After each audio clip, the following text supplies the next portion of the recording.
বর্তমানে সামাজিক মাধ্যমে জান্নাতুল সুমাইয়া হিমিকে নিয়ে নতুন করে আলোচনা শুরু হয়েছে।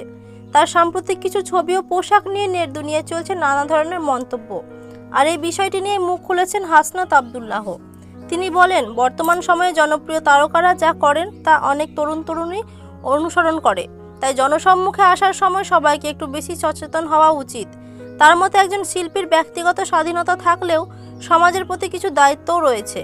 অন্যদিকে হিমির ভক্তরা বলছেন, একজন অভিনেত্রী কি পোশাক পরবেন সেটা সম্পূর্ণ তার ব্যক্তিগত বিষয়। তারা মনে করেন অভিনয় ও ব্যক্তিগত জীবনকে আলাদা করে দেখা উচিত। এদিকে সামাজিক মাধ্যমে কেউ হাসনাত আব্দুল্লাহর বক্তব্যকে সমর্থন করেছেন, আবার কেউ বলছেন শিল্পীদের স্বাধীনতাকেও সম্মান করা দরকার। ফলে বিষয়টি নিয়ে এখন নেট দুনিয়া শুরু হয়েছে ব্যাপক আলোচনা ও বিতর্ক। তবে এই মুহূর্তে হাসনাত আব্দুল্লাহ সত্যি এমন কোনো বক্তব্য দিয়েছেন কিনা তা স্বাধীনভাবে যাচাই করা যায়নি। তাই সামাজিক মাধ্যমে ছড়িয়ে পড়া যে কোনো তথ্য বিশ্বাস করার আগে তথ্যের সত্যতা যাচাই করা গুরুত্বপূর্ণ। এই পুরো বিষয়টি নিয়ে আপনার মতামত কি কমেন্ট করে জানাতে ভুলবেন না। যদি আপনি আমাদের চ্যানেলে নতুন হয়ে থাকেন তাহলে দয়া করে সাবস্ক্রাইব করুন। ধন্যবাদ।